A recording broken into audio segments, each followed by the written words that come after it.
Hi everyone, Alan from Even Start. I keep doing that, pushing my chair in when I start a live. So don't get a fright having my face loom at you for a few seconds. I'm very underprepared for this live tonight, so I apologise if I am kind of reading a bit more than I normally do of the document that I've prepared with all the information that I wanted to talk about the third chakra, our fiery power center, that is also called the solar plexus. I am not going to go into what chakras are all about. If you don't know, then please check out my website. And the first chakra live that I did on the root chakra, the root of all well-being, has a bit of more of a description about what the chakras are. There are 7 energy centers. Hi, Eric. Haven't seen you for ages. I am going to try to not say hi to everybody who joins, if more people do join, because it's too distracting for me. So, so apologies that I'm a bit less prepared than I normally am, and I do need to probably keep looking at my notes a bit more. So this power center is very important, as they all are. So it's really where what I'm talking about is firing up your well-being. So this is our power center, also known as our fire center, or the solar plexus, as I said. And it really does have a lot to do with how energetic you feel in general. Do you have really high levels of energy? Would your friends describe you as the Energizer Bunny, or do they think of you as a bit of a sloth? So if you're someone who drags themselves around most of the time, you find it really hard to be motivated, really hard to take action, or yes, that Energizer Bunny, that you're always doing something, you always think that you can have it all, you can do it all, you can manage it, you never say no to anything or anyone, then that is looking like an overactive portrait of our third chakra.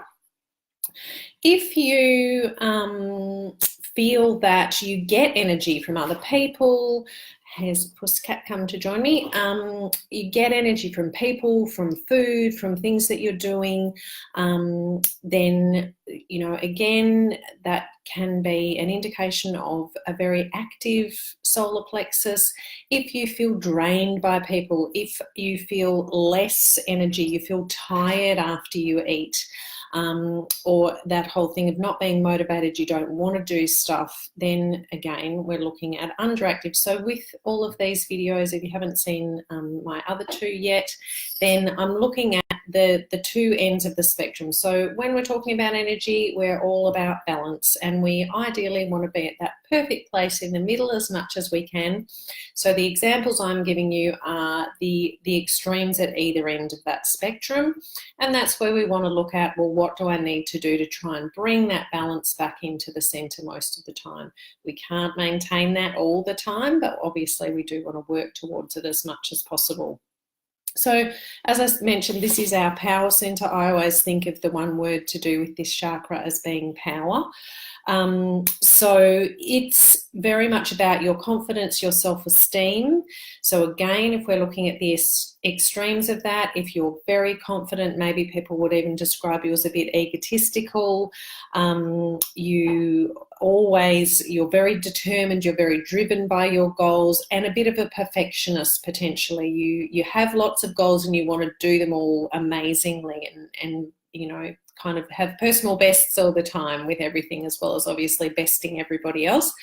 Or on the other hand, if you find it very hard to set goals, you don't want to challenge yourself, you want to settle for mediocre, you lack that confidence, that esteem as well, then again, so that's our two extremes. So they're both cases where you might want to look at balance. Now, balance is a great word for this chakra as well. It's one of the key aspects of this, of how balanced you feel. So we're always talking about work-life balance in our wonderful modern day. And this is, again, another element of this. So if you're someone who always puts work first, that's really your primary concern. You're always so driven with what you're trying to achieve there, what you are achieving, and everything else gets pushed to the side. So that is especially going to affect what you're doing to look after yourself, whether you're making time to exercise, to eat properly, all those things that I'm always talking about. Then that is a sign of imbalance, obviously. And then there are other things, you know, do you respect and make time for your spiritual life? Do you make time for your family? Obviously, there's lots of other things about balance, not just work. If you also love to or get too involved in planning and analysing things, or on the other hand, the other end of the spectrum, you find planning and analysing really overwhelming, it's just all too hard, so you just don't do it, then we're looking at a potential imbalance there. What fuels your fire? So talking about food, so this is one of the aspects in this that I'm always talking about. Do you find that you're very drawn to fast foods, to sugary things especially? So sweetness really comes in here. Do you want to access carbohydrates that are going to give you that quick hit of energy, especially because potentially you're always eating on the run, not making time to sit down and have proper meals? Then that's obviously an overactive imbalance there potentially. If on the other hand you really love to have hot things all the time, spicy foods, hot in temperature, hot drinks, and food kind of isn't really a priority for you, you can't really be bothered overall, and as I mentioned before, you may find that food actually makes you feel less energy, you feel tired after eating, then we're looking at an underactive imbalance. Caffeinated drinks, if you're having a lot of caffeine as well, those Energizer Bunny type people are often people like that. So if you're having a lot of that, and a lot of sugar in general, then it's that overactive temperament. And then if we want to talk about the digestive system in relation to this chakra as well, it is where the digestive system is most, the energy center it's most associated with. And so we've talked before about the first and second chakra also having roles to play in our elimination system, but this is really where the digestion, the processing of what we take into our bodies, and food is the energy that we all give ourselves, and that is a good reason to make that a place to start if you're wanting to change the balance of your energies. You all have to eat, and that is a really simple way sometimes to make some changes and bring about some balance. So some common digestive complaints that might be apparent if you've got an imbalance here are, so at that overactive end, burning digestive complaints. So things like a lot of reflux, excessive acid, so even problems with acid within the stomach, burping, or you just constantly feel like you have an upset stomach, then that can indicate an imbalance there in that chakra. Also, bloating is a really key one. So especially if you have bloating after eating, then that's a good indication there. It's very much involved with the liver as a part of the digestive system, and also then that flow on with the liver to the blood sugar balance as well. So if you do have either high or low blood sugar, generally that can indicate solar plexus, and with the liver, any liver problems, so either an underactive or an overactive liver, all the various hepatitis, fatty liver, all those kinds of problems, you might want to do some work on your solar plexus for those.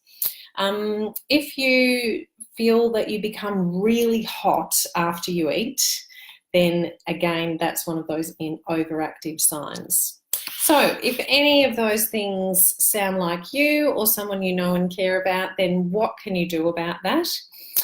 Okay, starting off, so we're talking about my 5-star wellbeing approach. So first of all, food. As I said before, this can often be the easiest, the low-hanging fruit, no pun intended. So I would recommend minimizing sugar and processed foods. Now, obviously that goes for everyone, but especially if you're relating to these things we've talked about. So you want to access those slow release energy foods, low GI. If you see things with low GI on them, that's what you're wanting to aim for. Some good plant-based foods along that are legumes and beans, if you can tolerate them. Not everybody can. And whole grains, you know, those things that are going to give you good, slow energy that's going to last a long time rather than a short hit like a sugary treat. Definitely avoid artificial sweeteners. They really are quite poisonous, and our bodies do not know how to deal with them. So you end up with high levels of toxicity and potentially really serious illnesses later on. So if you do need some sweetness occasionally, then go for the natural things like maple syrup, a pure honey, some dates, some beautiful dates.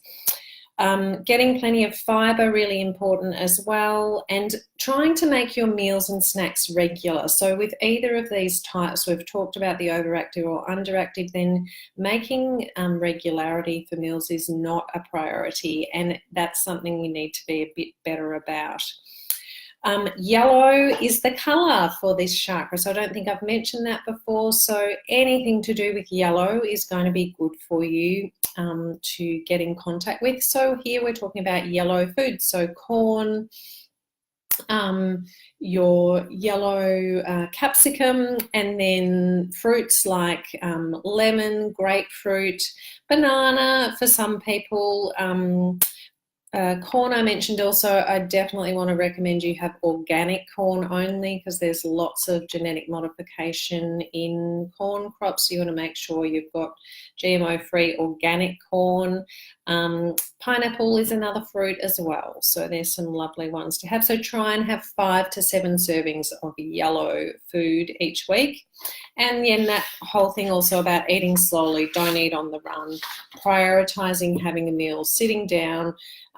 You want you to be able to digest the food rather than other information while you're eating. So really important to prioritize that.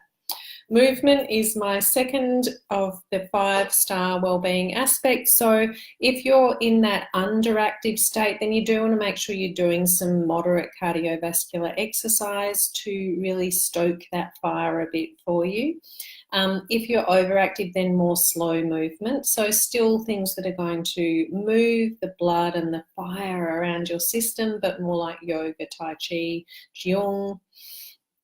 Definitely prioritizing movement in your day. So again, if you're that overactive go person, and especially if you're very work focused, then movement might not be a priority. So I would recommend to try and get it into your day. So perhaps incorporating movement as a part of your commute instead of driving all the way, or get off a train stop early. Also, you know, taking the stairs in the office rather than the lift. Maybe having some walking meetings where you can walk around a block or two with a colleague while you're having a chat rather than sitting down, and perhaps looking into a sit-stand desk. I've actually got one myself, which I love, so I can actually stand up and work whenever I possibly can. At least you're changing what you're doing with your body. And sitting up and standing, you need to still move. So you don't want to be standing all day either, but a bit of up and down is great. Sleep, we definitely want to prioritize sleep, especially if you're in that overactive state where you really need to be tapping into your parasympathetic nervous system a bit. Prioritizing sleep, making sure you're in bed for 7.5 hours a night. So you're hopefully getting around 7 hours sleep. Surroundings, the sun. It's the easiest thing I'm always saying to my clients when they've got imbalance in this area: get into the sun. You know, just spending some time outside. It doesn't have to be really long, but when that sun is shining, get into it. That is going to be really beautiful for solar plexus, as the solar indicates. There are certainly crystals and essential oils that I can recommend. So if you do need to know what they are, then please just send me a message and I can help you with some more specific information. Or you can sign up to get my 7 chakra ebook, which has details of all of this stuff for each of the chakras. You get it for free if you just sign up to my monthly wellbeing update, and then you've got all that information at your fingertips. You can sign up on my website on the homepage. It's www.evenstar.com. And the last of my 5 things is what I call being.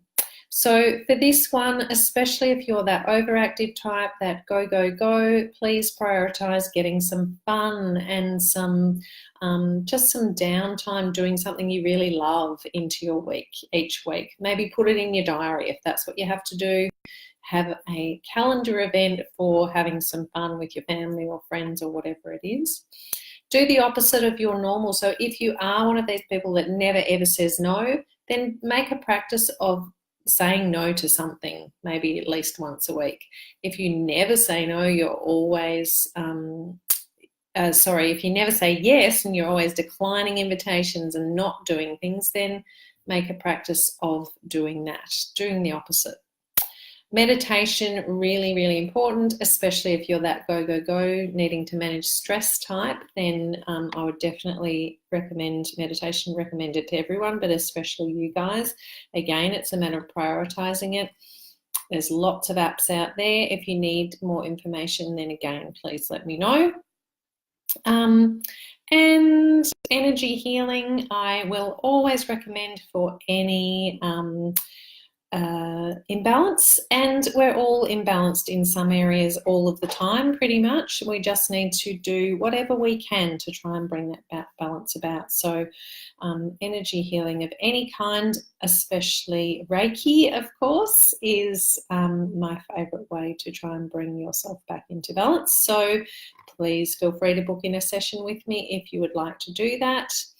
And another thing, because this centre is all about power, is the idea of a power animal, which is maybe a bit more of a spiritual thing if you'd like to tap into that, and just have a think about what animal really speaks to you and have a look up, well, what does that symbolise? Or it might be an animal that comes to you all the time. So I've had heaps and heaps of spiders recently, and then lots of ants as well, which I looked up, and all about teamwork and calling on other people to help you. So that was really pertinent to me. So if you do find, or you might find that, you know, you just keep seeing lots of birds somewhere, or you keep seeing butterflies, then just have a Google and look up what is the symbolism behind that. And again, if you want any more information, then please let me know. And I would like to thank you very much for joining me, and I hope you are all well, and take care, and I will talk to you again next week. Bye.